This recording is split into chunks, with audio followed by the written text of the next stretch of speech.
बिस्मिल्लाहिर्रहमानिर्रहीम। आप देख रहे हैं प्रोग्राम लंदन आई शिराज खान के साथ। अस्सलाम वालेकुम वरहमतुल्लाहि वबरकातुहू। पाकिस्तान में इमरान खान साहब और पाकिस्तान तहरीक इंसाफ पर क्रैकडाउन जारी है, गिरफ्तारियां हैं।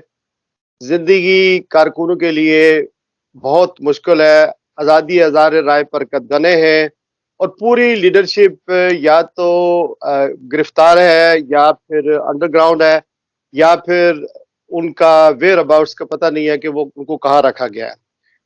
ये अमल 2022 10 अप्रैल से शुरू हुआ और फिर उसके दौरान ही 9 मई का वाकया हो गया और उसके बाद पूरे पाकिस्तान के अंदर जो कारकुन है, यानी ना सिर्फ इमरान खान साहब की तहरीक इंसाफ की हुकूमत पाकिस्तान में ख़त्म हुई, बल्कि उसके बाद वो इलेक्शन का मुतालबा कर रहे थे और इलेक्शन का मुतालबा करते करते दो असम्बलियां भी खुद तहलील कर बैठे और पाकिस्तान के आयन के मुताबिक वो इलेक्शन मांग रहे थे, लेकिन इलेक्शन नहीं हुए और उसमें 9 मई का वाकया हो गया और एक ऐसा वाकया हुआ जो पाकिस्तान की तारीख में कभी नहीं हुआ। उसके बाद जो जो कुछ हालात बने वो आपके सामने हैं। 186 मुकदमात कायम कर दिए गए और 186 में से एक दो ही सही हो सकते हैं, बाकी सारे पॉलिटिकल हैं। और इसी तरह पाकिस्तान के साबिक वज़ीर खारजा, पाकिस्तान के साबिक वजीर जितने भी थे वो सारे उनके ऊपर मुकदमात हैं। प्रेस कॉन्फ्रेंसें करवाई गई हैं, उनकी वफादारियां तब्दील करवाई गई है और ये अमल जारी है। आज़ाद कश्मीर में भी पाकिस्तान तहरीक इंसाफ की हुकूमत थी, गिलगित बल्तिस्तान में भी हुकूमत थी, वहाँ भी हुकूमतें तब्दील हो गई हैं। आज़ाद कश्मीर के अंदर न सिर्फ जो हुकूमत में बैठे हुए वज़ीर आज़म अनवारुल हक इस वक्त है, वो भी तहरीक इंसाफ के टिकट पर जीत कर इक़्तिदार में आए। पहले वो स्पीकर बने, स्पीकर के बाद फिर एक वज़ीर आज़म गया, फिर दूसरे गया, तो फिर उसके बाद वो इस वक्त वज़ीर आज़म हैं। और अपोजिशन लीडर जो ख्वाजा फारूक अहमद साहब हैं, उनका ताल्लुक भी पाकिस्तान तहरीक इंसाफ से है। आज मेरी खुशकिस्मती है कि उन्होंने आज़ाद कश्मीर के कैपिटल मुजफ्फराबाद से मुझे ज्वाइन किया है। अस्सलाम वालेकुम ख्वाजा साहब, वेलकम। सब ठीक है?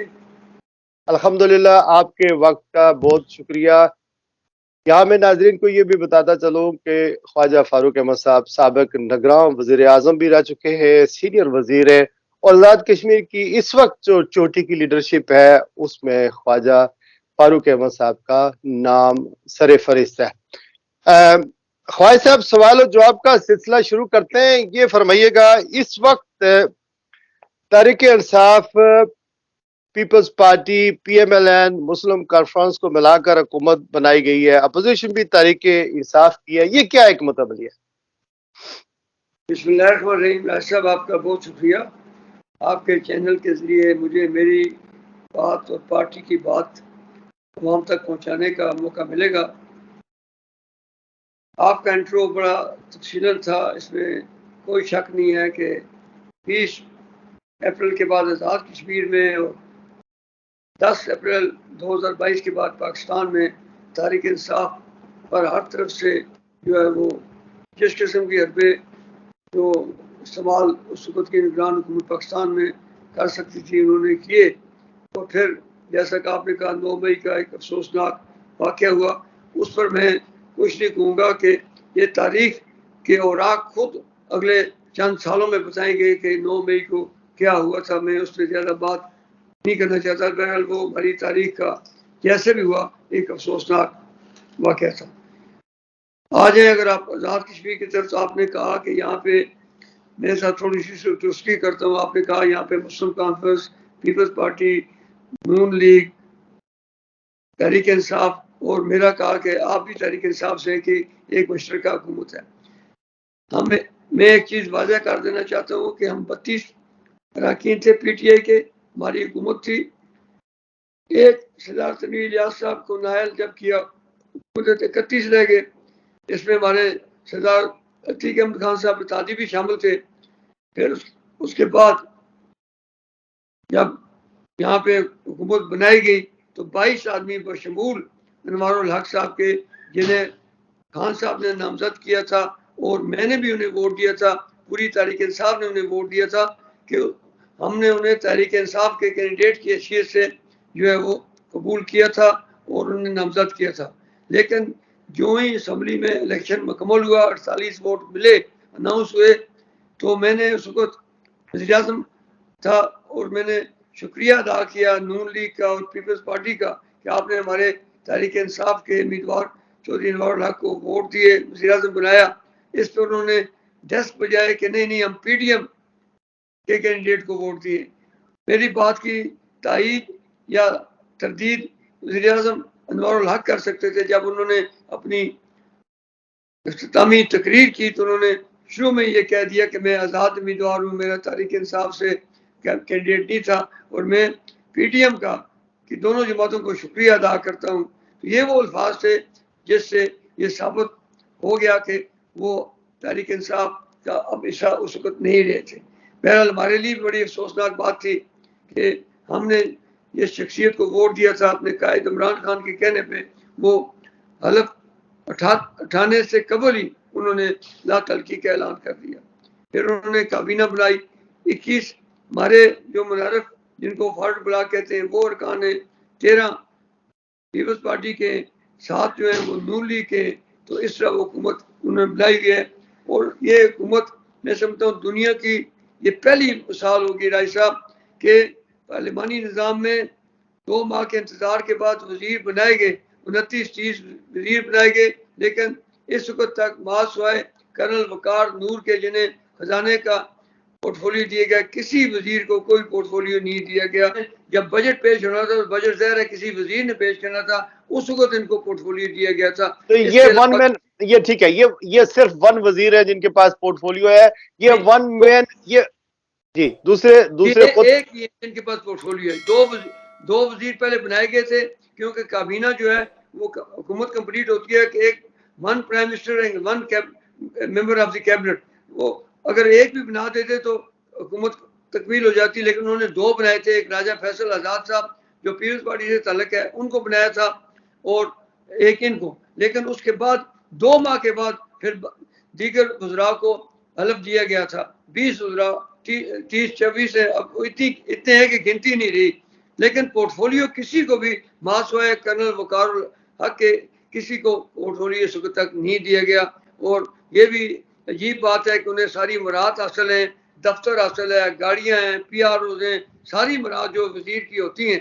और कल ये भी सवाल, अगर आप एक मुलाजम सरकारी मुलाजम को बायोमेट्रिक सिस्टम के तहत आप पाबंद करते हैं कि आपने 8 बजे दफ्तर जाना है और फिर प्राइम मिनिस्टर साहब ने ये इंतजाम किया हुआ है कि हर दफ्तर से एक रिपोर्ट जाती है उन्हें कि कौन कौन मुलाजम आए, तो उन्होंने एक सेल कायम किया हुआ है। तो अगर एक ग्रेड 5 के ग्रेड 10 के मुलाजम के लिए ये पाबंदी है तो मैं समझता हूँ वजीर भी जो खजाने सरकारी खजाने से अवाम के टैक्सेस से तनख्वाह लेता है, मराहत लेता है और 10-15-20 लाख रुपए में माहवार कौम उसका बोझ उठाती है, तो फिर काम क्या करता है। अच्छा, ये वन मैन शो पोर्टफोलियो नहीं मिले हैं वजीरों को, 20 से ज्यादा वजीर हैं, जितने भी अपोजिशन पार्टियों के थे वो सारे ही वजीर हैं बेसिकली। लेकिन हम साथ हैं PTI के 2 सरदार तनवीर लियाज साहब के साथ हैं और एक हसन इब्राहिम साहब हैं। सरदार अतीक अहमद खान साहब भी हमें छोड़ के फिर वो भी हुकूमती बेंचों पे चले गए थे। हम 10 की इस वक्त है।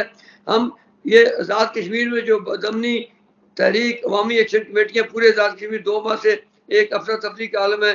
हमने तहरीक इंसाफ ने बारहा मुतालबा किया कि भाई असम्बली का इजलास बुलाएं। असम्बली का इजलास बुलाने के लिए राज साहब 14 अरकान की तादाद चाहिए, लेकिन हम चूँकि 7 हैं, अगर उनको मिलाएं फिर भी 10 बनते हैं और इसलिए हम खुद रिकॉग्निशन नहीं कर सकते। मैंने फारूक हैदर साहब से, शाह गुलाम कादिर साहब से, चौधरी यासीन साहब से, सबसे मैंने रिक्वेस्ट की भाई आप भी बुला सकते हैं, इजलास बुलाएं ताकि ये जो तहरीक है असम्बलियाँ किस लिए होती हैं, इसलिए वहाँ पे जाके अवामी मसाइल कौमी मसाइल डिस्कस किए जा सकें। और मैंने बारहा ये मुतालबा किया प्राइम मिनिस्टर साहब आप असम्बली के फोरम पर आएँ और वहाँ आके बताएं कि क्या प्रॉब्लम है, बिजली का बहरान क्या है, कितने मेगावाट आज़ाद कश्मीर बिजली देता है, हमें ये क्यों 55 रुपये पर यूनिट हमें बिजली जो हम 2.5 रुपये बिजली देते हैं आपदा को वापस हमें 50 रुपये यूनिट मिलती है। आज़ाद कश्मीर में इस वक्त बिजली का बिल अदा करना राय साहब एक बहुत बड़ा मसला बन गया है। लोगों ने अपने बच्चे सरकारी प्राइवेट स्कूलों से उठा लिए कि बिजली का बिल अदा करें, घर का किचन चलाएं, वो क्या करें? और अच्छा ख्वाहिश साहब ठीक है, इस पे अवामी अवामी तहरीक पे भी आते हैं। ये जो अवामी तहरीक चल रही है इस पे भी आते हैं, इस पर बात खुलकर करते हैं। ये फरमाइएगा कि ये जो इस वक्त वजीर आजम वन मैन पोर्टफोलियो जो है वो वन मैन शो है, किसी के पास पोर्टफोलियो नहीं है, वजारत खजाना के बगैर जो वकार नूर के पास है, आपने बता दिया। ये क्या हिकमत अमली है, ये क्या सियासत है? एक तो ये सवाल। दूसरा ये बताएं कि अवामी तारीख के जो इस वक्त बिल्लात के इजाफी बिलात जो लगाए गए हैं, बिजली का बिल जैसे आपने बताया, दिगर टैक्सेस जो लगाए गए हैं, उनके खिलाफ पूरे आजाद कश्मीर में चल रही है। तो माजी में पंजाब और सरहद से फोर्सेस इलेक्शन के को अमान कायम करने के लिए बुलाई जाती रही हैं। तो क्या पंजाब या सरहद से फोर्स बुलाई गई है ये जो अवामी तहरीक है, और 5 अक्टूबर को यानी पूरे आजाद कश्मीर के अंदर एक बहुत बड़ी कॉल कलेक्टिवली दी गई है कि एहतजाज किया जाएगा, जो एक्शन कमेटी के ऊपर मुजफ्फराबाद में, दिगर शहरों में या अवामी तहरीक जो चल रही है बिल्लात के सिलसिले में, उसको कुचलने के लिए जो एक्शन किया गया, लोगों को मारा गया, पीटा गया, गिरफ्तारियां की गई। तो क्या फोर्सेस वहां से भी बुलाई जाएंगी या आजाद कश्मीर की फोर्सेस को टैकल करेंगे, या आजाद कश्मीर की फोर्स नाकाम हो चुकी है, करना ही नहीं चाहती है अवामी मसाइल पर, वो भी मुतासरीन में शामिल है, वो इसमें शामिल होना ही नहीं चाहते, इनको कुचलना ही नहीं चाहते, तहरीक वालों को पकड़ना नहीं चाहते, गिरफ्तार नहीं करना चाहते, ऑर्डर नहीं मान रहे, वजह क्या बनी? देखिए जी, पहला जो आपका सवाल था वो ये है कि वन मैन शो है। अभी परसों मुजफ्फराबाद में कार्डियक अस्पताल का प्राइम मिनिस्टर साहब ने इफ्ताह किया। मैं भी चूंकि मेरे हल्के में था वो अस्पताल, और इसके लिए मैंने 2 साल बड़ी जदोजहद मैंने की थी, तो इसलिए मैं उस तकरीब में मौजूद था। तो वहाँ भी उन्होंने कहा कि जी मैं 27 महकमों का वजीर हूँ आज़ाद कश्मीर में, मैं वाहिद आदमी हूँ कि मैं अपने साथ जब मैं साबिक हो जाऊँगा तो मैं 27 महकमों का साबिक वजीर अपने आप को कहूँगा। तो कलेक्टर सर, बात यह है कि इस बात को अगर संजीदगी से लिया जाए तो पार्लिमानी निज़ाम एक कलेक्टर रिस्पॉन्सिबिलिटी इसको जमहूरियत में कहते हैं, क्योंकि जो काबीना के फैसले होते हैं वो कलेक्टर रिस्पॉन्सिबिलिटी के तहत आते हैं। एक मिनिस्टर अपने पोर्टफोलियो का जिम्मेदार होता है, लेकिन इस वक्त किसी मिनिस्टर पे कोई जिम्मेदारी नहीं है, मराहत उसे दी जा रही हैं और जिम्मेदारी कोई नहीं है। और मैं हैरान हूँ कि वो मिनिस्टर भी नहीं बोल रहे कि सरकारी टैक्सेस से वो पैसे ले रहे हैं, और क्यों वो एक वन मैन शो जो है, एक अकले कुल, कोई आदमी भी जो है वो अकले कुल नहीं होता। हम इंसान हमेशा खुदा का पुतला होता है। तो वो कहते हैं ना कि अगर मशवरा किया जाए ना करने के लिए हो तो दीवारों से भी मशवरा किया जाता है। प्राइम मिनिस्टर साहब को एक टीम 40 एक आदमियों की मिली हुई थी, तो मुझे नहीं समझ आती कि क्यों उससे वो इस्तेफादा हासिल। ऐसा भी है ख्वाजा साहब, सवाल बड़ा मेरा रेलेवेंट है ख्वाजा साहब। ऐसा भी हो सकता है कि ये जो आजाद कश्मीर का पूरा जो निजाम है, वन मैन शो से मुराद ये भी हो सकती है पाकिस्तान की इस्टेब्लिशमेंट की, या जो आजाद कश्मीर के इंटरेस्ट को देखते हैं, वो ये भी तजर्बा करना चाह रहे होंगे कि इतने ज्यादा एक पूरा निजाम लाने की क्या जरूरत है, मुस्तकबिल में हम एक ही आदमी से, एक ही एडमिनिस्ट्रेटर से आजाद कश्मीर को चला सकते हैं, जैसे फाटा को पहले चलाया गया था, या कहीं ग्रेटर पंजाब का कोई मंसूबा हो वो बनाया जा रहा है, और ये तजर्बा किया जा रहा है कि एक ही आदमी से ये सारा सिस्टम चल सकता है। तो इतनी वजीर बनाना, असम्बली बनाना, इसकी क्या जरूरत है? सर बात यह है कि आज़ाद कश्मीर, इसमें कोई शक नहीं, आबादी के लिहाज से, खत्े के लिहाज से आप पिंडी डिवीजन के मुकाबले में करें तो वो बात है। लेकिन आज़ाद कश्मीर की एक अदरवाइज हैसियत है मसला कश्मीर के तनाज़ुर में, वरना 1947 में भी यहाँ अलग हुकूमत बनाने की कोई जरूरत नहीं थी। आज़ाद कश्मीर को एक मुकम्मल जो सेटअप दिया गया वो बमुकाबला हिंदुस्तान भारत दिया गया। हम उन्हें कहते थे कि देखें जो खिता आज़ाद कश्मीर के लोगों ने आज़ाद कराया था, वहाँ पे सुप्रीम कोर्ट है, हाई कोर्ट है, अपना वज़ीर आज़म है, अपना सदर है, अपनी असम्बली है और कश्मीर कौंसिल है। तो ये और पाकिस्तान से तल्कात कायम रखने के लिए सियासी वो कश्मीर कौंसिल के इदारे को, जिसे आप सेनेट का दर्जा दे सकते हैं, बनाया गया था।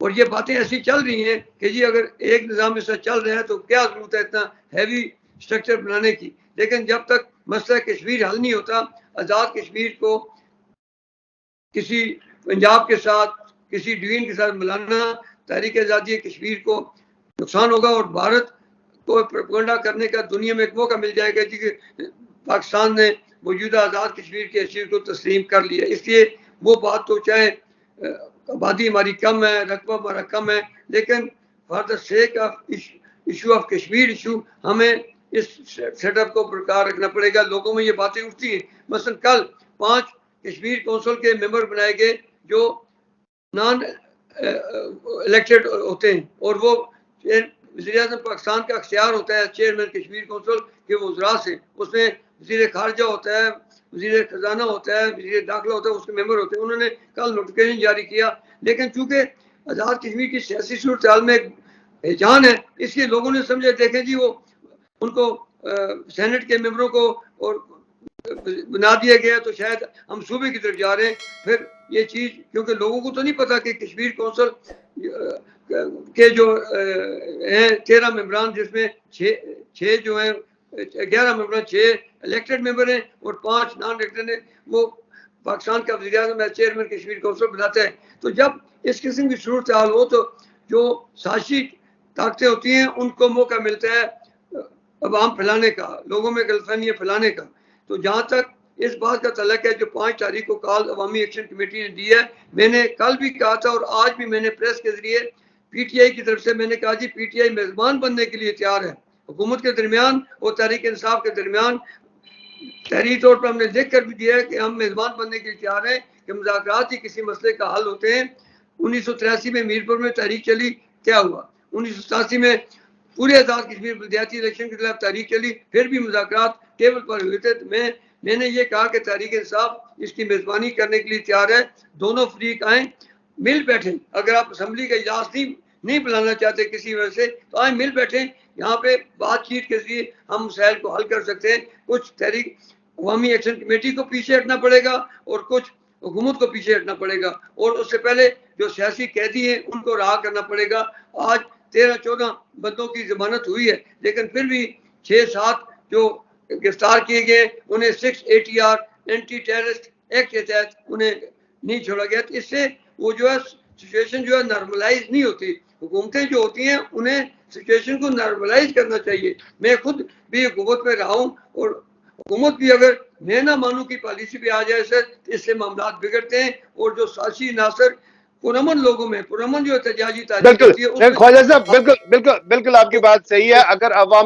अगर अवामी हुकूमत हो, लेकिन यहाँ पर मुसीबत यह है कि अवाम के नुमाइंदे जब बाख्तियार ना हो, अवाम के नुमाइंदे जब डिक्टेशन ले रहे हों और पैरल अवाम के जो नुमाइंदे हैं वो एक चेहरे हों और बिहाइंड द सीन कुछ और कुव्वतें हुकूमत रन कर रही हों, फैसले कर रही हों, तो ऐसा ही होता है। बदकिस्मती है हमारी पाकिस्तान की, आजाद कश्मीर की, जमहूरियत की, किस तरह का मामला हो गए। मेरा सवाल आपसे बिल्कुल वो भी सरहद और पंजाब से फोर्सेस बुलाने के बारे में अभी तक है, लेकिन यहाँ पर आपने हिंदुस्तान का जिक्र किया है। तो हिंदुस्तान ने तो रियासत को 2 हिस्सों में तकसीम कर दिया है और रियासत का वजूद ही खत्म कर दिया और आजाद कश्मीर पर हमले की धमकियां दे रहा है। 40 लाख गैर रियासती बाशिंदों को लाकर मकबूजा कश्मीर में आबाद किया जा रहा है, उन्हें डोमिसाइल दिए गए हैं। बेस कैंप इस हवाले से क्या कर रहा है, नंबर 1, और क्या ये जो सूरत हाल पैदा हुई है एहतजाज की आजाद कश्मीर में, बाज लोग इसको सिविल नाफरमानी कहते हैं, बाज इसको एहतजाजी तहरीक कहते हैं, जो भी नाम आप दे दें, लेकिन क्या इस सूरत हाल से इंडिया कोई फायदा नहीं उठा सकता कि वो आपके बिल्कुल बाजू में बैठा हुआ है, सरहद पर बैठा हुआ है, कान पर बैठा हुआ है, उसकी फोर्सेस मौजूद है। आजाद कश्मीर के 11 इजला पर ये लाइन ऑफ कंट्रोल पूरी एक तकसीम हुई है। जो आपका खानदान, मेरा खानदान, हम लोग तकसीम हुए 1947 में और अपने रिश्तेदारों को नहीं देख सके, तो वो वहां पर बैठा हुआ है। तो इससे फायदा नहीं उठा सकता इंटरनेशनली? और जी, भारत तो हमारी हर गलती से, हमारी हर कोताही से फायदा उठाने के लिए हमारा वक्त तैयार है, लेकिन अल्हम्दुलिल्लाह मुझे अपने अवाम पे, मुझे अपनी अफवाज पे पूरा यकीन है, कामल है कि इंशाल्लाह वो जब भी मैली आंख की तरफ देखे, इसके साथ देखेगा तो उसे बालाकोट जैसा जवाब मिलेगा। उस तरफ से हमें कोई खतरा नहीं है। लेकिन जहाँ तक इस बात का तल्लुक आपने इनका पीसी का और उसका जिक्र किया, वो सिर्फ एक चिट्ठी लिखी गई है, जो सेंट्रल हमारा पुलिस ऑफिस है उससे चिट्ठी लिखी गई है तमाम डीआईजी को, तीनों डीआईजी की डिवीजन को। आप बताएं कि अगर आपको अजाफी नफरी चाहिए अमन अमान कायम रखने के लिए, तो हम आपको एफसी और पीसी फराम कर सकते हैं। इस पर बहुत एहतजाज हुआ और इस पर सारी जो उनकी तादी जमातें उन्होंने भी कहा जी कि ये इकदाम आप नहीं करेंगे, इससे मजीद गड़बड़ होगी। हमें अपनी पुलिस पर एतमाद करना चाहिए कि ये पुलिस भी हमारे ही बच्चे, हमारे भाई हैं, और उनके भी वही मसाइल हैं जो तहरीक अवामी एक्शन कमेटी वालों के मसाइल हैं। तो मैं नहीं समझता कि जिस किसी ने ये मशवरा दिया है और जिस किसी ने वो चिट्ठी लिखी है DIG को, तो उसने अनवार उल हक की हुकूमत के साथ दुश्मनी की है। उसका एक यानी आप नहीं, इसको जरा सा इसको अगर जरा ख्वाजा साहब, इसको अगर हम जरा एलिबरेट करें या इसको जरा एक्सप्लोर करें, आसान लफ्जों में ये कह रहे हैं आप कि वफाकी हुकूमत की तरफ से आजाद कश्मीर के 3 DIGs को खत लिखा गया है कि आपको अगर अजाफी जी, हमारा सेंट्रल पुलिस जो ऑफिस है, IG ऑफिस, वहां से खत लिखा गया है तमाम तीनों DIGs को, अगर आपको अमन मान के कायम रखने के वाले से कोई इजाफी फोर्स चाहिए तो हम आपको दे सकते हैं। कहां से? सेंट्रल आजाद कश्मीर सेंट्रल ऑफिस से? जी, आजाद कश्मीर पुलिस सेंट्रल ऑफिस से। आजाद कश्मीर का IG कश्मीरी होता है या पाकिस्तान से आता है? नहीं, वो लैंड अफसर, आजाद कश्मीर का IG, chief secretary, finance secretary, ये लैंड अफसर है, उन्होंने लिखा होगा। लेकिन इसका बहुत लैंड अफसर से मुराद पाकिस्तान से ये अपॉइंटमेंट होती है या आजाद कश्मीर से होती है सर? नहीं, ये आजाद कश्मीर की हुकूमत की मर्जी से होती है। ये 47, 48 ये सिस्टम चल रहा है। लेकिन पाकिस्तान से आता है ना, फिर पाकिस्तान से IG पाकिस्तान से होता है, चीफ सेक्रेटरी आजाद कश्मीर पाकिस्तान से होता है। ये फेडरल प्रोड्यूसर उसका अफसर होता है, वो आता है जी। हमारे IG भी रहे मसलन साहब यहाँ पे रहे, शेख ताहिर क़यूम साहब रहे, एडिशनल सर फहीम अब्बासी साहब एडिशनल IG थे, IG नहीं बने। उनके पास IG का चार्ज भी था। इसी शेख ताहिर क़यूम साहब के साथ भी IG का चार्ज रहा जब उस अरसे में पाकिस्तान से IG नहीं आए थे कुछ अरसे के लिए। तो अभी ये बताया कि यानी तहरीक इंसाफ की क्या सूरत हाल है? जी, हमारी ये सूरत हाल है जी, हम इसको 7 मेंबर हैं। हम PTI में हमारे पास इतनी अददी अक्सरियत नहीं है कि हम उसको तो इजलास बुला सके, लेकिन हमारा यही मुतालबा है कि ये जो अवामी तहरीक है, इसीलिए हमने मेज़बान बनने की पेशकश की है। इसको मुज़ाकरात के जरिए हल किया जाए, गिरफ्तार शुदा लोगों को छोड़ा जाए, और जो बिजली की कीमत है, देखें पेट्रोल डीजल इतनी कीमतें बढ़ गई हैं, लोगों को अपना भाई साहब किचन चलाना इस महंगाई के दौर में मुश्किल हो गया है। तो हुकूमतें जो होती हैं, वो रियासत जो होती है एक माँ की हैसियत रखती है। तो रियासत को सुने सर, ये बात आपने कह चुके, ये मुझे बताएं कि ये जो अवामी एहतजाजी तहरीक है, इसमें नेशनलिस्ट बहुत उनकी बड़ी कुव्वत के सामने आ रहे हैं, वो इस तहरीक को ऑन कर रहे हैं। तहरीक इंसाफ और की क्या सूरत हाल है? बाज लोग कहते हैं इसमें चूंकि आजाद कश्मीर में तहरीक इंसाफ पर जलसे करने की, जुलूस निकालने की, रैलियां निकालने की कोई वो इजाजत नहीं है, क्रैकडाउन हो रहा है, गिरफ्तारियां हैं, डर रहे हैं लोग, तो जाहिर है वो इस अवामी तहरीक में भी शामिल है। इसमें कितनी सदाकत है? नहीं, ऐसी बात नहीं है सर। पहली बात है कि आजाद कश्मीर में तहरीक इंसाफ पे जलसा करने की, रैली निकालने की कोई पाबंदी नहीं है। हमारे कई कौंसलर कैमरे, हमारे कई जो लीडरशिप है जिले की, सिटी की, पूरे आजाद कश्मीर में इसका हिस्सा है। ये अवामी तहरीक में इस वक्त मुस्लिम लीग नून के कारकुन भी हैं, पीपल्स पार्टी के कारकुन भी हैं। वो कोई ये ऐसी तहरीक है, ये ऐसा मसला था, बिजली का बिल देने का मसला हर घर का मसला था, इसलिए हर आदमी इर्रिस्पेक्टिव ऑफ कि वो सियासी है या गैर सियासी है, सियासी जमात से तल्लुक रखता है या नहीं रखता, वो बाहर आया है। लेकिन हुकूमत ने, मैं समझता हूँ, नायली के जरिए इसको एक यानी ताकत बख्शी है। सारे इसमें सारे बिलों के इजाफी बिल की वजह से सब मुतासरीन इसमें शामिल है, सिवाय उनका तल्लक खुद मुख्तार या नेशनलिस्ट कश्मीरी हो या तहरीक इंसाफ के हो या PMLN के हो या पीपल्स पार्टी के। पॉइंट आ गया। और किसी PTI या आजाद कश्मीर देना है, इसलिए ये क्योंकि एक अवामी नारा, अवामी मुतालबा था, इसलिए लोग अवामी एक्शन कमेटी के साथ हैं। और हम जब मुज़ाकरात की टेबल पर बैठेंगे तो हमारा ये प्रोग्राम है PTI का, हम अवामी एक्शन कमेटी से भी कहेंगे आप अपनी डोमेन में रहें, आपके पास मुतालबात ऐसे हैं जो आपका फोरम नहीं है, जो आपका मैंडेट नहीं है, वो सियासी जमातों का मैंडेट होता है। लेकिन जब उनसे कोई बात ही ना करे तो अल्लाह वाला उनके मुतालबात भी बढ़ते जा रहे हैं। और फिर जिस तरफ आपने इशारा किया कि बाद उन कूतों को भी तकवीत मिलती है जो कहते हैं जी कि हम इलाके पाकिस्तान पे यकीन नहीं रखते, फिर उनको भी तकवीत मिलती है, देखें जी आपकी बात कोई मान ही नहीं रहा। इसलिए असल बात यह है कि मुज़ाकरात पे जब आ जाएंगे तो फिर वो कुव्वतें जिनके पास वोट बैंक नहीं है तो वो कुव्वतें फिर पीछे हट जाएंगी और वोट बैंक रखने वाली जो कुव्वतें जो इलेक्शन के लिए सामने आई हैं वो फिर उन्हीं का डोमेन है। इसलिए मैं फिर बार बार ये मुतालबा हम कई दिनों से कर रहे हैं कि भाई आए मुज़ाकरात की टेबल पर आए और अवामी एक्शन कमेटी को वज़ीर आज़म साहब अगर खुद चले जाते, इनके पास खुद चले जाते किसी भी जगह, मैं नहीं समझता कि ये वो उनमें कोई ऐसा बंदा बैठा है कि जो ये है कि मैं वज़ीर आज़म की बात नहीं मानता,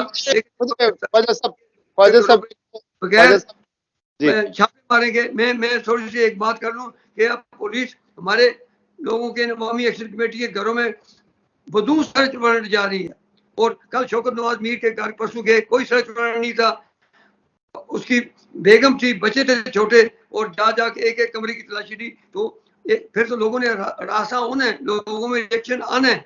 तो मैं नहीं समझता कि ये पहली बार आजाद कश्मीर में हुआ है कि पुलिस लोगों के घरों में दाखिल हुई है और फिर शौकत नवाज मीर की तलाशी के लिए उसके हमसाए में 3-4 जो घर थे उनके घरों में भी दाखिल हुई है। कारकुनों पे ATR लगा दिए, एंटी टेररिस्ट एक्ट लगा दिए गए। इससे मामले बढ़ते हैं। हुकूमतें जो होती हैं उनको ठंडे पेट के साथ, ठंडे दिल के साथ जो है वो अवाम के साथ डील करना चाहिए। जो स्टेट फोर्स जब इस्तेमाल करेंगे आप तो स्टेट फोर्स के मुकाबले में फिर पत्थर भी आएगा, फिर हर किस्म की जो है वो बात होगी तो जिसका नुकसान रियासत को होगा। और फिर तहरीक आज़ादी कश्मीर के तनाज़ुर में हमें चाहिए कि हमें ज़्यादा मोहतात होना चाहिए कि हमारे असली दुश्मन भारत को कोई मौका न मिले हमारे खिलाफ प्रोपेगेंडा करने का। हमारी जो फुटेज जुलूसों की निकलती है वो उनका चैनल जो है उन्हें अपने रंग में डाल के इस्तेमाल करता है, जिसका नुकसान हमें होता है और हमारे जो भाई मौजूदा कश्मीर में वो भी मायूस होते हैं, बददिल होते हैं कि ये आज़ाद कश्मीर में ये क्या होता है। ख्वाजा फारूक अहमद अपोजिशन लीडर, आज़ाद हुकूमत रियासत जम्मू कश्मीर, आज़ाद कश्मीर असम्बली में बहुत सीनियर कानूनदान है, बहुत सीनियर पार्लियामेंटेरियन है, साबिक निगरान वज़ीर आज़म है, सीनियर वज़ीर रह चुके हैं। इनसे हमारी गुफ्तगू का सिलसिला जारी है। इस मौके पर हम ले लेते हैं ब्रेक और ब्रेक के बाद हम जब आएंगे तो दूसरे हिस्से में हम सवाल करेंगे। कुछ ख्वाजा साहब ने अपनी अभी गुफ्तगू में फरमाया कि आज़ाद कश्मीर में तहरीक इंसाफ को रैलियां निकालने की इजाज़त है, झंडा लहराने की इजाज़त है, एक्टिविटीज़ करने की इजाज़त है। इस बारे में और फिर इनकी पार्टी के अंदर क्यों पार्टी इस वक्त पाकिस्तान में लीडर गिरफ्तार है, क्रैकडाउन है, आज़ाद कश्मीर में एहतजाज नहीं हो रहा है, इसकी क्या वजह है, इस पर गुफ्तगू करेंगे। ये खबर है कि तहरीक इंसाफ के सीनियर रहनुमाओं ने पार्टी सदर सरदार अब्दुल कयूम खान नियाजी के खिलाफ बगावत, PTI आज़ाद कश्मीर की गवर्निंग बॉडी की अरकान असम्बली में अपोजिशन लीडर और पार्लियामानी पार्टी और मेंबर कश्मीर कौंसिल की तरफ से सेक्रेटरी जनरल उमर अयूब और दीगर मर्जी क्यादत को लिखा गया दस्तखत शुदा खत मंजर आम पर आ गया है। खत में तमाम अरकान ने सदर कयूम नियाजी और उनकी तरफ से बनाई गई गैर आइनी तंजीम मर्कजी बॉडी पर अदम एतमाद कर दिया है। अदम एतमाद करने वालों का उमर अयूब को लिखे गए खत में कहना है कि कयूम नियाजी ने अपनी पुरानी पार्टी मुस्लिम कॉन्फ्रेंस के कारकुनान को अहम ओहदे दिलवा कर अपना एक दड़ा बनाने की कोशिश की है। Sir Khawaja Farooq Ahmed opposition leader के दस्तखत ने Chaudhry Maqbool Ahmed MLA, Sahibzada Hamid Raza MLA, Raja Mansoor Khan general secretary, Mohammad Shuja Rathore member Kashmir council, Sardar Zulfiqar Abbasi finance secretary, Qazi Mohammad Ismail deputy secretary general, Sardar Sadaqat Hayat joint secretary, Raja Ilyas Khan उम्मीदवार assembly joint secretary, Diwan Mohiuddin MLA, Raja Sabeel Khan joint secretary, Saleem Bhatt deputy general secretary, Chaudhry Shahzad उम्मीदवार असम्बली, जीशान हैदर उम्मीदवार असम्बली, सरदार साजिद जावेद अब्बासी के अलावा Sikandar deputy general secretary, Chaudhry Rafiq और उसके बाद यूनुस मेंबर कश्मीर कौंसिल। ये 18 लोगों के दस्तखत है। सर ये क्यों आपने बगावत किया है? कयूम नियाजी साहब की सदारत के बड़े शरीफ और नफ्स इंसान भोले भाले आदमी है और उन्होंने लॉयल्टी दिखाई है सरदार इमरान खान के साथ। उनसे वजारत उज़्मा का कलमदान भी छिन गया लेकिन इसके बावजूद वो डटे रहे पूरी इस्तिकामत के साथ। तो ये अपने ही गिराते हैं निशामत पे बिजलियां। एक तरफ तो पार्टी अंडर प्रोसिक्यूशन है, अंडर थ्रेट है, उसको उस पर क्रैकडाउन जारी है और आप लोग आपस में लड़ रहे हैं और इस तरह की अफरा तफरी तो मजीद कारकुनों को मायूस कर देगी? मोहतरम शहजाद खान नियाज़ी साहब का तल्लुक है, उन्हें मेरे कायद इमरान खान साहब ने पार्टी का सदर बनाया है। तहरीक इंसाफ में हर वो फैसला आदमी होता है जिसे खान साहब की तायीद हासिल हो। मेरे सदर हुए हैं, उन्होंने उन्हें वज़ीर-ए-आज़म भी बनाया था, उन्होंने उन्हें पार्टी का सदर बनाया, जैसा मुझे लीडर ऑफ द अपोजिशन बनाया। इसलिए ये कहना कि पार्टी ने उनके खिलाफ बगावत कर दी है, तो ये बिल्कुल हक़ाइक़ के मुनाफी है। जब तक उन्हें इमरान खान साहब का एतमाद हासिल है तो पार्टी तहरीक इंसाफ के सदर रहेंगे। मुझसे अगर कोई पूछेगा कि आज़ाद कश्मीर तहरीक इंसाफ सदर कौन है, लामाला, मैं यही कहूँगा कि शहजाद खान साहब नियाज़ी हैं। इसलिए ये थोड़ा सा इसको रंग दिया गया है। ये जो खत जिसका आपने हवाला दिया, ये 2-2.5 माह कबल का खत है। उसके बाद हमारी कई मीटिंग्स हो चुकी हैं। मुझे नहीं समझ आई कि ये खत आज क्यों सोशल मीडिया के कहाँ से आया। ये उमर अयूब साहब को लिखा गया था, वो एक माइनर चीज़ थी, उस पर लिखा गया था। उसके बाद हमारी गवर्निंग बॉडी के बाद अरकान की और सरदार क़याम नियाज़ी साहब की आपस में मेरे दफ्तर में एक मीटिंग हुई थी, वहाँ भी बातचीत हुई। ये कोई ऐसा इशू नहीं है। हम ये चाहते हैं, हमें खुद इस बात का एहसास है कि आज़ाद कश्मीर में और पाकिस्तान में तहरीक इंसाफ एक मुश्किल सूरत से दो चार है। हमारा कायद इस वक्त झूठे मुकदमात में बंद है। हम नहीं चाहते कि हम कोई इस किस्म की हरकत आज़ाद कश्मीर में करें जिससे तहरीक इंसाफ को कमज़ोर हो और हमारे कायद को गलत पैगाम जाए। हमने सिर्फ ये कहा कि मशावरत करनी चाहिए। जैसा मैं अनवारुल हक साहब के बारे में कहता हूँ कि वो काबीना बनाएं और मशावरत के दायरे को वसी करें। यही सूरत हाल है कि वो 24 रुकनी जो उन्होंने कमेटी बनाई थी, हमारा ये मौक़िफ़ था, उस पर मशावरत नहीं हुई थी।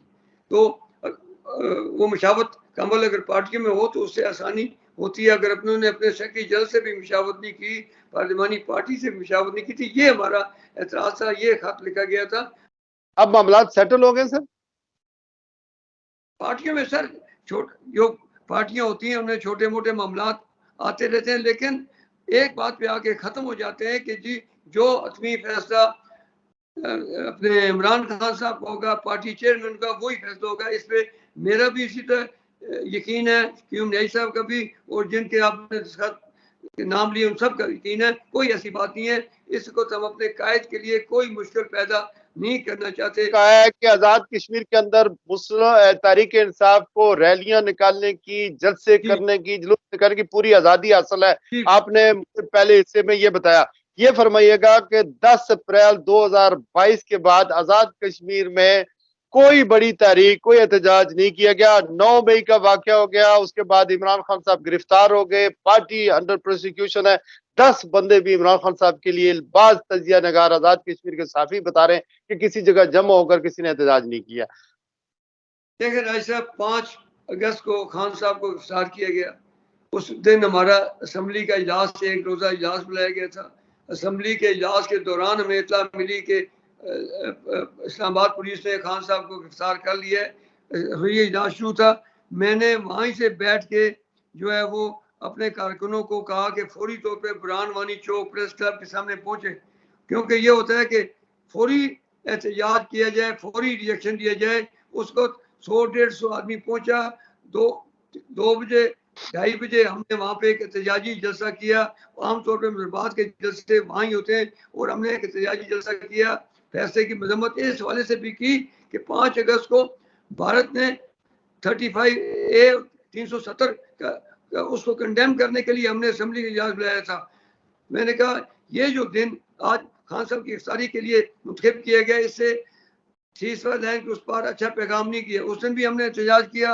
उसके बाद आज़ाद कश्मीर के मुजरबात के मुख्तलिफ शहरों में, अठमकाम में, पटेका में, चिनारी में, आप ये इतला के लिए चिनारी में आज भी मेरे ख्याल है कोई 60 दिन हो गए वहाँ पे एहतजाजी कैंप लगा हुआ है। मीरपुर चौके शोदा में एक बहुत बड़ा एहतजाज हुआ, उसके दूसरे दिन एहतजाज हुआ। रावला कोट, दीर कोट, हर जगह एहतजाज हुए, कोटली एहतजाज हुआ।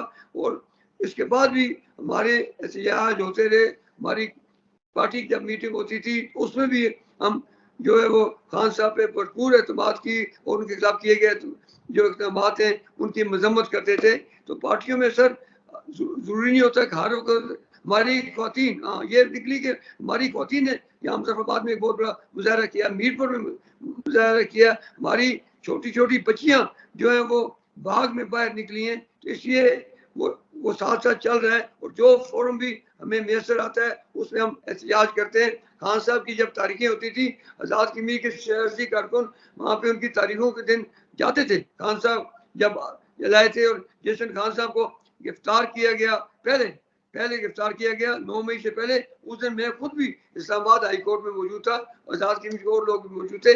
ऐसी कोई बात नहीं है कि हम एहतजाज नहीं कर रहे, लेकिन आदमी देख के कि भाई किसको तो एहतजाज होना चाहिए, उस एहतजाज का फायदा मेरी पार्टी को क्या होगा, तो वो होता है। यूम न्याई साहब मेरे सदर हैं, पार्टी के सदर हैं, इसलिए हम सब एक हैं। खान साहब की क़यादत के नीचे, खान साहब की जमात के परचम के नीचे हम सब एक हैं। हमारे दरमियान इस वाले से कोई इख्तिलाफ नहीं है। आजाद कश्मीर में तहरीक इंसाफ के कुछ सियासी कैदी हैं इस वक्त या नहीं है? जी बिल्कुल, हमारे कौंसल हैं जुल्फार बेग साहब बल्दिया से, वो गिरफ्तार हैं। कुछ को तो आज जमानतें हुई, उनमें भी हमारे लोग 5-7 लोग थे। आज कोई 16 आदमी की जमानतें हुई, 5-7 आदमी हमारे थे, और इस वक्त 5 आदमी अभी गिरफ्तार हैं, जिनमें हमारे जुल्फार बेग साहब भी एक हमारे दादी हैं, वो है।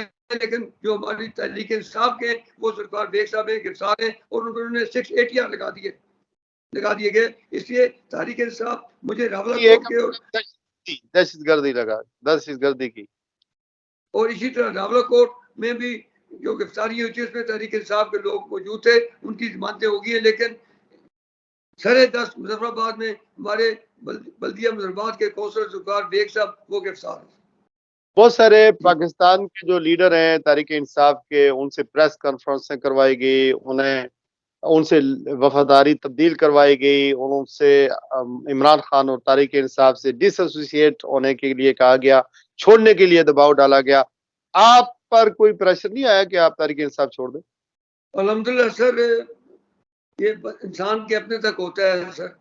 मेरा ये एक सियासी कारकुन की हैसियत से यकीन ईमान है कि जिस पार्टी के टिकट पे आप मुंतखब हुए हैं तो उसके साथ रहें। अगर आप नहीं है तो फिर मैं समझता हूँ फिर मुझे पहले असम्बली की सीट से मुस्तफी होकर फिर अवाम के पास जाना चाहिए।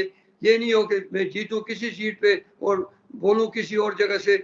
इस वक्त तक अल्हम्दुलिल्लाह हम पे कोई दबाव नहीं है, कम से कम आज़ाद कश्मीर में कोई दबाव हम पे नहीं है। वैसे कोई अपनी बात अपने आप को बड़ा करने के लिए कह दे, कोई अपनी वैसे बुराई करने की कह दे, जी मुझ पे बड़ा दबाव है, ये हुआ, मैं आपको पूरे जिम्मेदारी से कहता हूँ। ये आपके जो 32 MLA हैं आजाद कश्मीर, नहीं 32 टोटल थे ना पहले, तो 32 पहले टोटल थे, तो वो 32 जो MLA थे वो तितर बितर कैसे हो गए? उनके ऊपर दबाव नहीं था तो उन्होंने अपनी मर्जी से काम। मैंने कहा ना कि 32 में से एक तनवीर रियाज साहब के 31 रह गए, 31 में से 2 अपने जो बेगम उनकी चची हैं तनवीर रियाज साहब की और अली शान सोनी, 2 वो गए, तो बाकी नवारुल हक साहब समेत 22 वो चले गए सर। उन पे था, वो चले गए, उन्होंने फैसला किया है, उन्हें हमने नोटिस भी दे दिए, हमारी पार्टी के सदर ने उन्हें नोटिस दे दिए, शोकाज नोटिस जारी कर दिए। ये सरदार तनवीर इलियास फैक्टर एमर्ज हुआ था, आप लोगों ने रेजिस्टेंस क्यों नहीं शो की है उस वक्त? जब सर और इनके इनके जाने से पार्टी को कितना नुकसान हुआ? देखिए जी, सरदार इलेक्शन का सीजन था, इलेक्शन के दिनों में हर कोई आता है, और सरदार तनवीर इलियास साहब को इमरान खान साहब ने शामिल किया था, तो इसलिए, और उन्हें टिकट भी उन्होंने दिया, इसलिए तो मैं समझता कोई बात नहीं। और जहाँ तक ये उनका फैसला था, उसके बाद उन्होंने तहरीक इंसाफ को छोड़ा, फिर उन्होंने जब अपना ग्रुप बना लिया और अपने साथ 2 बंदे, में वो तो नहीं, मैं समझता हूँ उनके साथ उस तरह गए, लेकिन बहरहाल वो काउंट हम उस तरह करते हैं। लेकिन हमारे साथ भी उनका राब्ता है, जो 2 उनके अरकान हैं, लेकिन वो मेरे ख्याल में सरदार तनवीर इलियास साहब को जमात के साथ खड़ा रहना चाहिए था, इसी में उनकी इज्जत थी, इसी में शो की है। वो डेपुटेशन पे आपकी पार्टी में आए थे और वो वापस चले गए हैं, और जब वो अपनी लॉयल्टी जिनके साथ उनकी है वही है। और इसी तरह जो आजाद कश्मीर के MLA थे, उनको जब आप हुकूमत बनाने लगे थे, नवारुल हक साहब की हुकूमत बनने से पहले, वो सारे एमएलए 27-28 जमा करते थे पीसी में और सुबह 4-5 गायब हो जाते थे और इस वजह से तादाद कम हो जाती थी। तो प्रेशर तो बहरहाल होता था, फाइलें खुल जानी, आपने ये किया वो किया, ये तो होगा। ये बताएं, अगर इमरान खान साहब को पाकिस्तान में जैसा कि कहा जा रहा है साइफर के केस में सजाएं होगी, 186 मुकदमात हैं, उसमें से आपने देखा कि तोशाखाना में नायल हो चुके हैं। उसके बाद आप देखें साइफर पे हो सकता है कि फर्द जुर्म आयद हो जाए, वजीर खारजा शाह महमूद कुरैशी पर हो जाए। इसी तरह कहा जा रहा है कि इलेक्शन के दौरान न बल्ला होगा, बल्ले का निशान वापस ले लिया जाएगा, तहरीक इंसाफ को इलेक्शन लड़ने की इजाजत नहीं होगी। आप लोगों की इस सारी सूरत हाल में हिकमत अमली क्या होगी आजाद कश्मीर तहरीक इंसाफ?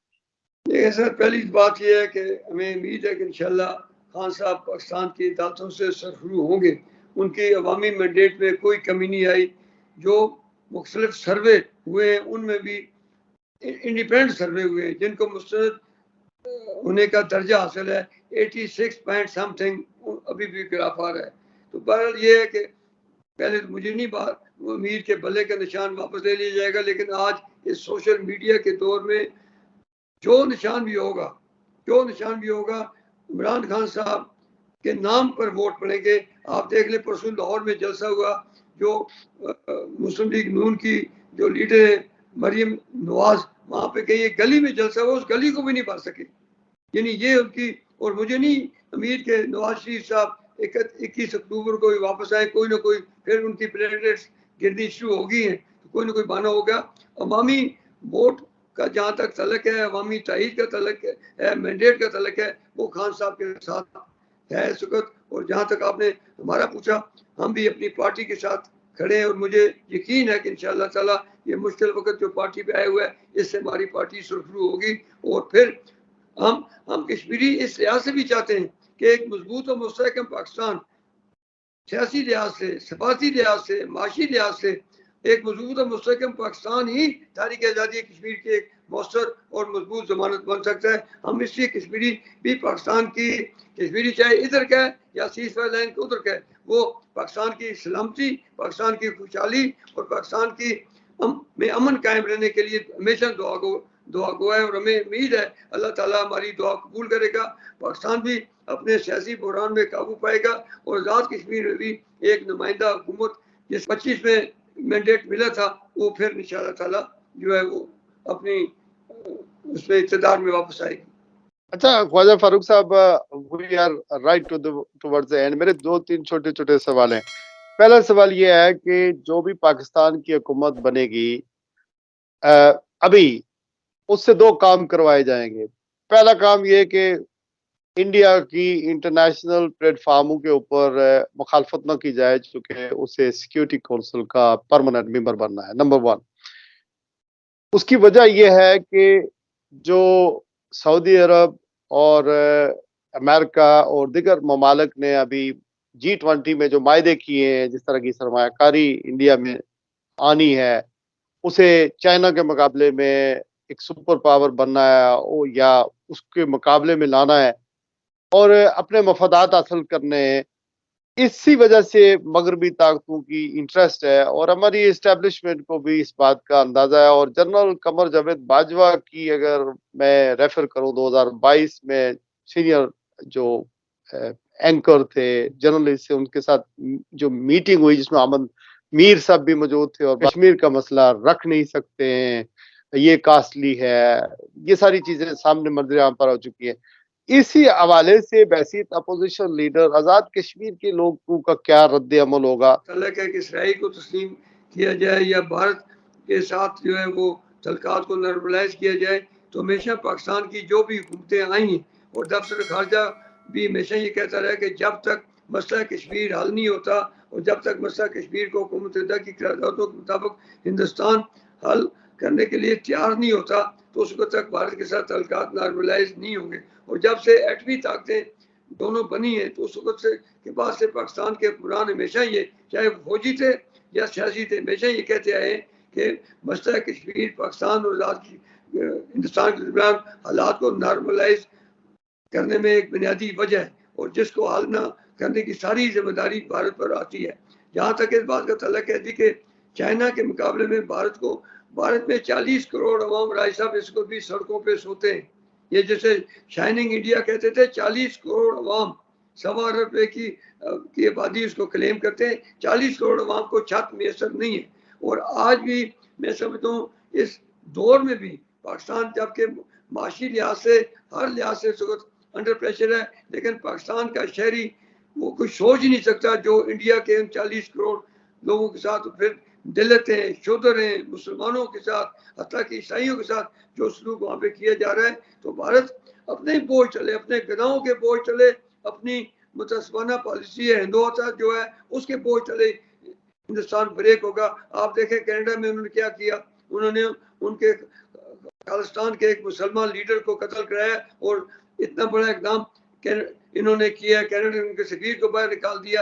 अमेरिका जिसका वो दावा करता है मेरा दोस्त है, उन्होंने भी कनाडा के इकदाम की तायीद की है। क्यों? ये तो वो पुराना सबक है जो हमें सिखाया गया, जो जियो पॉलिटिक्स है, कहते हैं उसके तकाजे बदल चुके हैं। इस वक्त मामलात और हैं, इस वक्त वही बड़ा है जिसकी इकोनॉमिक पावर बड़ी है। अभी जो मल्टीपल कंपनियां हैं वेस्ट की या अमेरिका की, उसके सारे नेटवर्क इंडिया के अंदर है। आईटी स्पेशलिस्ट सारे डॉक्टर्स, मेडिकल, ये सारे इंडियंस आ रहे हैं। तो ऑब्वियसली वो एक उभरती हुई ताकत है, चांद पे पहुंच चुकी है। हमारे मामलात ये है कि ना हम डेमोक्रेसी अपने यहाँ पाकिस्तान में ला सके, ना अपनी मैशत को दुरुस्त कर सके, और कहीं ऊंट किसी करवट बैठने वाला नहीं है। IMF के कर्जदार हैं हम लोग, और जितने भी हमारे लीडर या हुक्मरान पाकिस्तान में आए उन्होंने पाकिस्तान को लूटा, और जिन्होंने लूटा उनको दोबारा रिफ्रेश करके लॉन्ड्री में धोकर वापस लाया जा रहा है। आपने नवाज शरीफ की बात की है, तो इन लोगों ने तो मुल्क के साथ ऐसे ही चलाना है जिस तरह चल रहा है। लेकिन मेरा आखिरी सवाल ये है, ख्वाजा साहब, एक ऐसी पार्टी अवाम पूछती है, एक ऐसी पार्टी तहरीक इंसाफ जो फेडरेशन की जमात थी, जो आज़ाद कश्मीर में उसकी हुकूमत थी, जिसकी गिलगित बल्तिस्तान में हुकूमत थी, जो कि ये भी एक मतनाज़ा इलाके हैं, इसी तरह चारों सूबों में उसका वोट बैंक है। ओवरसीज में बसने वाले जो लीडर, जो पाकिस्तानी या कश्मीरी आबाद है, वो सारे उसके उसके साथ मेजॉरिटी तहरीक इंसाफ के साथ है। उस पार्टी को जो पूरे पाकिस्तान की फेडरेशन को जोड़ने में मददगार साबित हो सकती है, वो एक ऐसा लीडर जिसका एक इंटरनेशनल पोस्टर है, उसको दीवार पर लगाने से या उस पार्टी पर क्रैक डाउन करने से या उसे इक़्तिदारी सारे यानी इलेक्शन के प्रोसेस से बाहर निकाल कर क्या मकासद पाकिस्तान के सर होंगे? एज ए पाकिस्तानी कश्मीरी, आप क्या सोचते हैं कि इससे क्या मकासद हमारे अदारे हासिल करना चाहते हैं? देखिए जी, जहाँ तक तो PDM की जमातों का तल्लक है, वो आए एक आदमी को माशी जादूगर जिसे कहा जाता था, वो आए उसको कहा गया कि ये डॉलर को इतना नीचे लाएगा, और ये देख लें कि 160 से डॉलर कहाँ पे गया है पाकिस्तान। वो अपने केस उन्होंने ख़त्म किए और अपनी चादर मुंडे पे रखी और अपने वतन अपने बरतानिया चले गए। इसलिए PDM की हुकूमतों का तो आप यही कह सकते हैं। जहाँ तक इस बात का तल्लक है कि पाकिस्तान हर लिहाज से जो है वो इंडिया के मुकाबले में होता था, आज भी अल्हम्दुलिल्लाह पाकिस्तानी किसी से कम नहीं है। लेकिन पाकिस्तान में एक चीज़ की कमी है कि पाकिस्तान में अवामी मैंडेट को तस्लीम नहीं किया जाता, अवामी हमायत रखने वाले लीडरों को आगे नहीं लाया जाता। इमरान खान का सिर्फ एक मुतालबा है कि आप गैर जानबदाराना मुनसफाना इलेक्शन करा दें, इस इलेक्शन में कौम जिसे मैंडेट दे उसको वो तस्लीम करेगा। और मैं नहीं, बज़ाहिर तो हमारे हुक्मरान भी जो ये निगरान केयर टेकर आए हैं, जिन्हें केयर टेकर या चेयर टेकर, आप देखें जो वज़ीर आज़म हमारा बना है, ये सेल्फियाँ लेता है। ये इससे तो सच्ची बात है, पाकिस्तानी कौम को शर्मिंदा कर दिया कि एक 24 करोड़ अवाम का एक एटमी मुल्क का वज़ीर आज़म जो सेल्फियाँ लेने में दिलचस्पी रखता है। तो इसलिए मैं आज भी समझता हूँ कि पाकिस्तान एक ऐसा अल्लाह ताला ने हमें तोहफा दिया हुआ है कि इसे दुनिया की कोई ताकत जो है इसे ख़त्म नहीं कर सकती। इंशाल्लाह पाकिस्तान उभरेगा। सिर्फ एक मुतालबा मैं करूँगा कि पाकिस्तान जो मेरे कायद, मेरे लीडर इमरान खान का है कि पाकिस्तान में मुनसफाना आज़ादाना इलेक्शन करा दिए जाए। भले से इमरान खान को वोट न मिले, लेकिन जो क़यादत मुंसफाना इलेक्शन के नतीजे में वोट लेके आएगी, उसे इमरान खान ने भी कहा मैं तस्लीम करूंगा। अगर इनको एतमाद है इमरान खान के साथ जो अफराधी कुव्वत नहीं रही, इमरान खान के साथ वोट बैंक नहीं रहा, फिर इलेक्शन कराने में क्या मनमानी है। इसलिए यूरोपीय यूनियन को कह लें, दुनिया के जितने इंटरनेशनल मीडिया, गैर जमदार मीडिया, सब ये मुतालबा करते हैं, सेनेटर मुतालबा करते हैं कि भाई इलेक्शन कराएं। तो इलेक्शन करा देने में कोई हर्ज नहीं है। और पाकिस्तान की जमानत, पाकिस्तान की बका, पाकिस्तान की सलामती, पाकिस्तान की खुशहाली एक मुनसफाना आज़ादाना इंतखाब कराए जाने के नतीजे में कायम होने वाली जो हुकूमत है उसके साथ, क्योंकि दुनिया में देखती है कि जिस वज़ीर-ए-आज़म के साथ हम बात कर रहे हैं इसके पीछे इसकी पब्लिक फोर्स खड़ी है या नहीं खड़ी। इमरान खान जब वज़ीर-ए-आज़म था, आप देखें दुनिया के वज़ीर-ए-आज़म को सुदूर जब इकट्ठे होते थे किसी कॉन्फ्रेंस में, इमरान खान कहाँ खड़ा होता था? सेंटर में खड़ा होता था। और हमारा शहबाज शरीफ जो एक जाली मैंडेट के जरिए वज़ीर-ए-आज़म बनाया गया था, एक बैनुल अक़वामी कॉन्फ्रेंस हुई, वो तीसरी सब में कोने में खड़ा था। आप ये, क्योंकि दुनिया को आप धोखा नहीं दे सकते, दुनिया को पता है कि किसके साथ अवाम की ताकत है। तो ये इमरान खान साहब के साथ एक मैंडेट है, एक बैनुल अक़वामी मुसलमा उन्हें एक शिनाख्त हासिल है, उससे पाकिस्तान के अवाम को फायदा उठाने से महरूम न किया जाए। अच्छा, ये आखिरी सवाल है फैज साहब, आजाद कश्मीर के वज़ीर आज़म अनवार उल हक साहब ने जो तकर्रियां, तबादले, कुछ मामलात उस पर उनको रोका हुआ है, इस पर आप क्या कहेंगे? देखें जी, इस वक्त तो एक सांस लेने पे पाबंदी नहीं है, वो उस पर पाबंदी नहीं है, वरना तो तकर्री, transfer, contingent, work charge, ad hoc, हर किस्म की तकर्री पे बेरोजगारी बहुत ज्यादा है, महंगाई बहुत जी, तो तनख्वाह नहीं मिल रही। इसलिए हम मुतालबा करते हैं कि आपने पीएससी, इसको नहीं है, पीएससी होता तो लोगों को मेरिट पे आने का मौका, पीएससी हमारा खत्म हो चुका है, नया पीएससी बनाना, पीएससी बनाना हुकूमत की जिम्मेदारी है, तश्कील देना हुकूमत की जिम्मेदारी है। आपने डाक तकर्री में पाबंदी लगाई हुई है, अपने पब्लिक सर्विस कमीशन को भी आप नहीं बना रहे, तो लोग आखिर किधर जाए। इसीलिए ब्रेन ड्रेन आज़ाद कश्मीर से हो रहा है, लोग बाहर जा रहे हैं, लोग बाहर जा रहे हैं, और इसीलिए जो यहाँ से पढ़ा लिखा तबका बाहर जा रहा है, इंग्लैंड जा रहा है, अमेरिका जा रहा है। मैं इस मेरे मुजफ्फराबाद शहर से पिछले 4-5 माह में जो है वो कम से कम मैं दर्जनों लोगों, पढ़े लिखे बच्चों को मैं जानता हूँ जो यहाँ से जा चुके हैं जी। Thank you very much, Khwaja Farooq Ahmad साहब, all the way opposition leader Azad assembly रियासत जम्मू कश्मीर सफराबाद से मेरे साथ प्रोग्राम में मौजूद थे। नाजरीन, आज़ादी इज़हार राय पर हमारा यकीन है, जमहूरियत पर हमारा यकीन है, और पाकिस्तान की बका और पर हमारा यकीन है, और इसके लिए हमारा काम जारी और सारी रहेगा। ओवरसीज़ में बसने वाले जो पाकिस्तानी हैं, उनको ये ताना दिया जाता था, ये जो हमारे आज़ाद कश्मीर या पाकिस्तान के सियासतदान हैं, उनको सीरियस नहीं लेते थे। लेकिन मौजूदा तारीख में जब भी आप पिछले 15-16 महीनों की बात करें, या 2022 10 अप्रैल से बात करें, या उससे पहले की बात करें, तो ओवरसीज़ पाकिस्तानी कश्मीरी न सिर्फ पाकिस्तान और आज़ाद कश्मीर की मईशत को संभाला दिए हुए, बल्कि आज़ादी इज़हार राय के लिए और वो कुछ जो पाकिस्तान में नाहमवारियाँ हो रही हैं, जमहूरियत की बका के लिए यहाँ पे एहतजाज होते हैं, आज़ाद कश्मीर के लिए, मकबूजा कश्मीर के लिए जो कुछ हो रहा है, उसके लिए न सिर्फ अपने वसाइल खर्च करते हैं, बल्कि पाकिस्तान की बका के लिए, उसकी सलामती के लिए और उसके इस्तेहकाम के लिए खड़े हैं। और जो कुछ आज़ाद कश्मीर में हो रहा है, या मकबूजा कश्मीर में हो रहा है, या पाकिस्तान में हो रहा है, जो नाहमवारियाँ हो रही हैं, जिस तरह की प्रोसिक्यूशन और डिस्क्रिमिनेशन हो रही है, जिस तरह आज़ादी इज़हार राय पर पाबंदियाँ और मुश्किलात पैदा की जा रही हैं, उसके लिए हमेशा ओवरसीज़ पाकिस्तानी आवाज़ उठाते हैं, और ये मेरा प्लेटफ़ॉर्म इंशाल्लाह इसके लिए हमेशा आवाज़ उठाता रहेगा। अपना और अपने गिरद-ए-नवाह के लोगों को का ख़्याल रखिएगा। के साथ इजाज़त दीजिए। अस्सलामु अलैकुम व रहमतुल्लाहि व बरकातहू।